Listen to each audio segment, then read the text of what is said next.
Alright, in this series of WordPress CRUD, here we are going to see how to fetch data from the database table and display into the website. So you can see this is the data which is fetched from the database. So this is the table. So this table value is fetched and displayed on the website. So let me insert and show you. So at present we have only 4 values. Let's insert the insert part, which we have already done in the previous video. So this is the second video which is fetching. So let's type something. The email address is needed, and then we'll type something.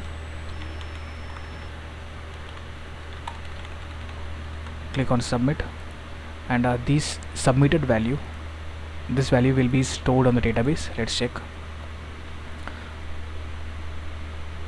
You see, and we can fetch it,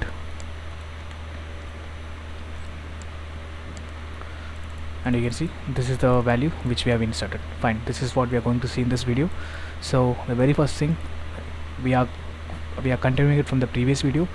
We have already created a new page, so let's create a new page, and that page will have simply the PHP tags, just the PHP tag. We don't need anything.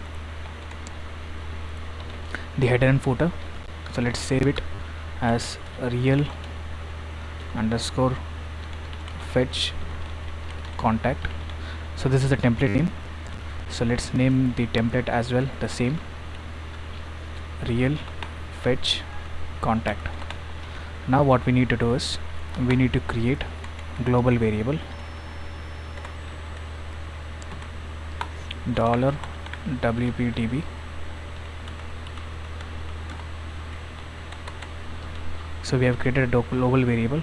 Make sure you close the PHP. No, we don't need.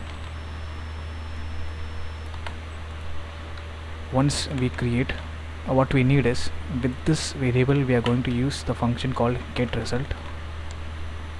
So before the getResult, we would like to have the SQL query for fetching all the values from the table. So select star from the table name. So if I show you the table name, this is the table name, contact demo. Select star from table name, then we'll use the get result and store it into a variable called results. So pass the SQL as a parameter for the get result function and store this into this variable. And now this is an array, so this, with the help of for each loop, will fetch all the values and display into the HTML tag. So let's create a table first. Close the HTML, so close the PHP. So let's create a table.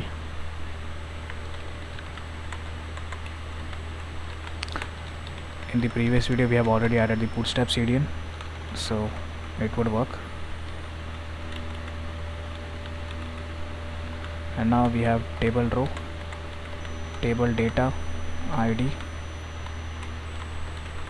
These are the column names: name, email and message.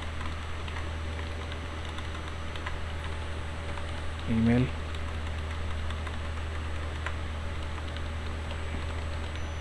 message. Now we use the for each. Open the PHP,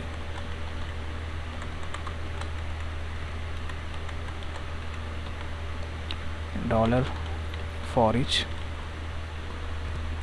So this result we can access it as R, and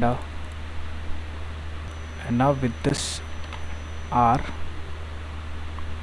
what we need to do is close this PHP.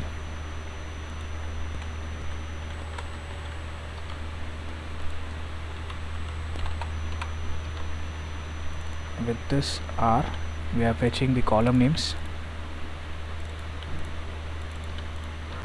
So if you know PHP, by this you might have understood what will be the output. It will be simply the table rows.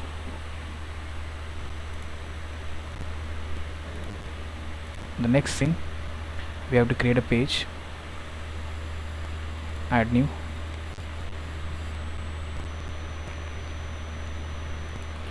make it as real fetch, and on the template you might have known, so this is the template in which we have created. Publish. So automatically the page will be added to the menus, so we don't have to add it. So if we click real fetch, so the data is available. Let's try to insert. So these two values are both the same. In the previous video we have made it. So let's make john@gmail.com, John Andrews. Hey, I'm John. Okay, just submit. You'll get an alert. And let's see real fetch, which is what we have created. John Andrews is available. Fine. So this is the fetch operation in the WordPress CRUD series.